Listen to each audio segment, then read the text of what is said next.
প্রিয় ভাই ও বোনেরা, আমাদের এই দুনিয়ার জীবনটা খুবই অল্প সময়ের। আমরা অনেক সময় ভাবি আরও অনেক সময় আছে, নামাজ পড়ব, তওবা করব, ভালো মানুষ হব। কিন্তু বাস্তবতা হলো, মৃত্যু কখন আমাদের দুয়ারে কড়া নাড়ে তা আমরা কেউই জানি না। কোরআন এ আল্লাহ তাআলা বলেন, প্রত্যেক প্রাণীকেই মৃত্যুর স্বাদ গ্রহণ করতে হবে। সূরা আল ইমরান আয়াত ১৮৫। এই আয়াতে আল্লাহ আমাদের স্মরণ করিয়ে দিয়েছেন, মৃত্যু থেকে কেউ রেহাই পাবে না। ধনী গরিব, বড় ছোট, রাজা ভিখারি, সবাইকে একদিন এই দুনিয়া ছেড়ে চলে যেতে হবে।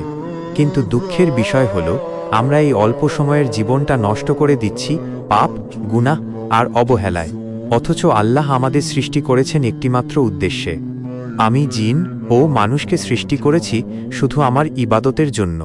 সূরা আজ জারিয়াত আয়াত ৫৬।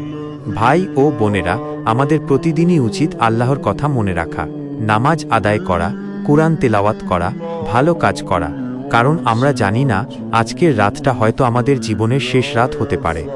রাসূলুল্লাহ সাল্লাল্লাহু আলাইহি ওয়াসাল্লাম বলেছেন, বুদ্ধিমান মানুষ সে কি, যে নিজের মৃত্যুর কথা মনে রেখে প্রস্তুতি নেয়। সহিহ হাদিস। তাহলে আসুন আজ থেকেই পরিবর্তন শুরু করি।